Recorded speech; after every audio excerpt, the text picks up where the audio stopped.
তো গতকালকে হয়ে গেল আমাদের একটা ইফতার পার্টি অ্যাকোয়ারিস্ট ভাই ও বন্ধু সকলদের নিয়েই, সেটা আরমানিটোলা, পুরান ঢাকাতে।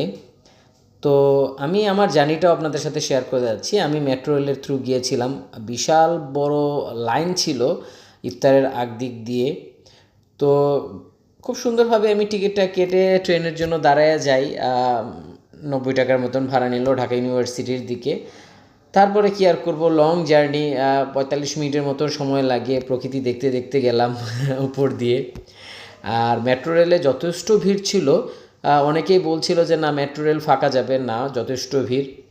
তারপরে 45 মিনিট পর আমি ঢাকা ইউনিভার্সিটি স্টেশনে নেমে যাই। তো স্টেশনটা ভালো লাগে কারণ ঢাকা ইউনিভার্সিটি এটা খুবই সুন্দর। ঢাকা শহরের ভিতরে একমাত্র ঢাকা ইউনিভার্সিটি এরিয়াটাতেই মনে হয় যে না, একটু প্রকৃতির ছোঁয়া আছে। তারপরে